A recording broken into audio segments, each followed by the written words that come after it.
সকালে ঘরবারে উত্তেজনা। দীপা পরিবারের সঙ্গে সকালের আলোচনা শুরু করে, জানায় সে সোনা ও কৃষ্ণের সমস্যায় নিজে নড়ে দাঁড়াতে চায়।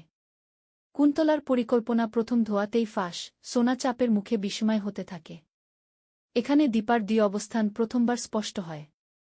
কৃষ্ণ ও দীপার সংঘাত। পুলিশে কৃষ্ণকে দেয়ার বিষয়ে রুদি ও কুন্তলার কূটচাতুরি চালু হয়। দীপার সামনে এসে বলে, আমি সোনাকে রক্ষা করব কি, এমন একটি দৃঢ় ঘোষণামূলক সংলাপ হয়। পরিবারের উত্তেজনা। কুন্তলা আরও আগ্রাসী হয়, দীপাকে হুমকি দেয়, তুমি দমে গেলে আমি পুরাই হইচই করব। দীপার মানসিক দৃঢ়তা পরিবারের অন্যদের মনে নতুন প্রশ্ন তোলে। লাবণ্যের তথ্য উপলব্ধি। লাবণ্য একটি গোপন বিষয় জানাতে যায় যা সূর্যের বিরুদ্ধে গেলে পরিবারের ভিতর বিরচন ফাট করে দিতে পারে। এই তথ্য সূর্যের কিংবা পরিবারের জন্য গেমখেঞ্জর হতে পারে। ভাবখানা। আপনার বাসায় এই ডিভাইসটা নেই মানে হচ্ছে যে আপনার পরিবারের কোনো নিরাপত্তা নেই এবং আপনার বাসা বাড়ির কোনো নিরাপত্তা নেই। তো এটা কেন বলছিলাম, এটা হচ্ছে যে আপনার গ্যাস সেন্সর একটা ডিভাইস, গ্যাস সেফটি ডিভাইস বলা হয়।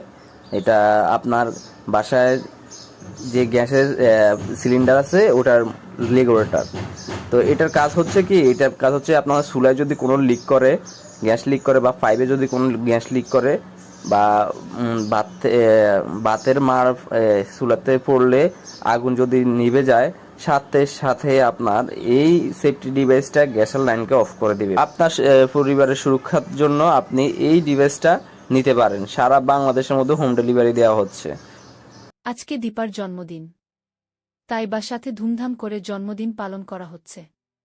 কিন্তু গোপনে দেখা যাচ্ছে এক মহিলা ফ্লোরে কি জ্যাম ছিটিয়ে দিয়েছে এবং সুন্দরভাবে মিথ্যা অভিনয় করছে।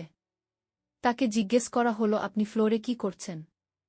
তখন এই ছদ্মবেশী মহিলা বলে, আমার হাতের রিংটা পড়ে গেছে, ওটা খুঁজছি। এর মধ্যে ডাক্তার বাবুকে সবাই গান গাওয়ার জন্য অনুরোধ করে। এটা শুনে দীপা তাড়াতাড়ি করে গিটার এগিয়ে দেয় এবং বলে, ডাক্তার বাবু একটা গান গান। তখন ডাক্তার বাবু গান গায় এবং দীপাকে তার কল্পনাতে দেখতে পায় এবং সে কান্না করে।